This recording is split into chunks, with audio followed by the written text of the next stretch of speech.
Now, New York City's Police Commissioner Bill Bratton and Deputy Commissioner for Intelligence and Counterterrorism John Miller, who brings a lot of experience to the table, including being a former CBS News correspondent. So welcome to both of you. Chief, this looks a whole lot like the Eric Garner case in your city. He, of course, is the man who died after the police put a chokehold on him. Where are you on that internal investigation of that incident now? We have finished our investigation, the NYPD, but the U.S. government, the U.S. attorney in Brooklyn, who is now the Attorney General for the United States, has asked us to put our investigation on hold while the federal government moves forward with their civil rights investigation. So we're on standby till they finish their Can you tell us anything about what you've learned so far from this investigation?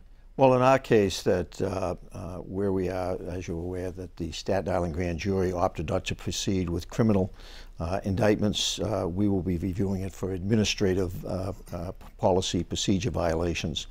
And so where we are, we have finished our investigation. We're ready to move forward into our prosecution trial phase. But again, that won't happen until the U.S. attorney stands down with their investigation. John Miller, you know, we saw the relations between the police union and the mayor in your city really deteriorate when that case happened.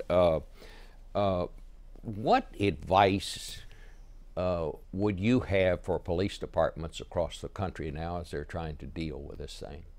I think I would give some very basic advice, which is what we learn time and time again, and a lesson that we've taken in New York for many years is don't, create your relationships under non-stressful circumstances.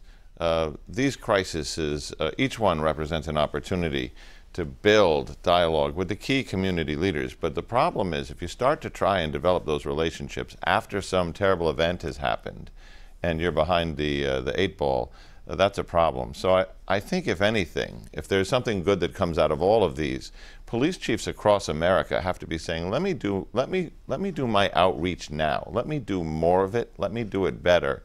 And let me have those relationships in place. Because when the phone rings at 3 o'clock in the morning, if that's the night you're exchanging business cards, you've lost already. Well, if I may expand on that, ironically, that we have these flashpoint incidents, whether it's Garner in my city, the recent events in Baltimore. But the trending over time is that there's been a dramatic improvement in the crime situation in America. And with that improvement, with crime down, we're also seeing a significant fall off on police actions that result in arrests, for example. In 2009, there was something on the order of 13.7 million arrests in this country. Last year, there were 11.3. Almost 2.5 million fewer arrests, reflecting that police of necessity don't have to be quite as active in many of the communities of the country. So we're losing, unfortunately, some of the good news, but each one of these events offers an opportunity to have more dialogue, more discussion, to, I use the expression, for us to see each other better than we have in the past. I mentioned the sort of almost the estrangement between the mayor and the police union in New York. Where are you on that? Oh, I think we've recovered from that. The union contracts, with the exception of one union, have now been resolved. I think that public sentiment really came behind the mayor as the event went forward. And I think the raw of emotions, 2 police officers murdered, have healed somewhat in the city. So there's much less tension, fortunately, in that regard in our city, and that's helpful as we go forward with the engagements we're going to have with the community, the police, and the mayor. John, we've seen, incident after incident. Are we just seeing this more, or has there been an uptick? Have relations between police departments and African Americans really gotten worse? Bob, that's actually a fascinating question. There's a little chicken and egg piece to it about which came first. As Commissioner Bratton just said, you're seeing law enforcement contacts in a negative sense, arrests and detention, things like that, prison populations, everything, have been going down as crime is trending down. So why does it look like we're having this? You got a combination of a couple of factors. One is now everybody has a camera. So incidents that might have happened, once they're recorded, become much more of a flashpoint than just the story that wouldn't have ever left that particular city. The other factor, frankly, is cable TV, which is between the cell phone cameras which capture the emotional moment or the brutal moment of an incident, and the fact that it's played on, endlessly over a period of days till the next one happens, creates this false perception of an increase of this.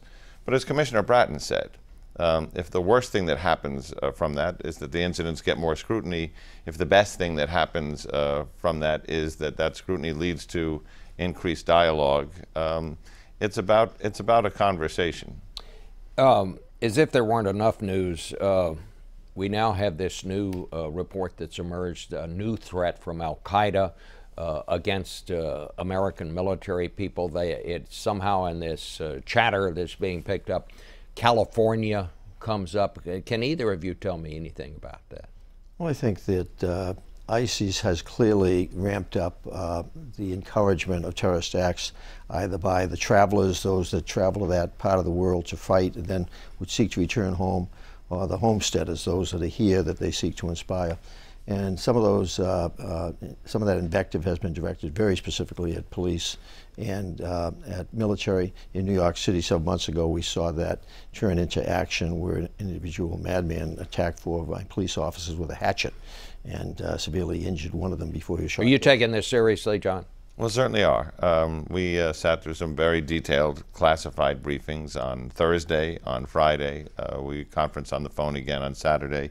But remember, you've got a drumbeat of attacks or plots to have attacks in Paris, in London, and Australia. We arrested 2 women planning to use a pressure cooker bomb that they were attempting to develop in New York City.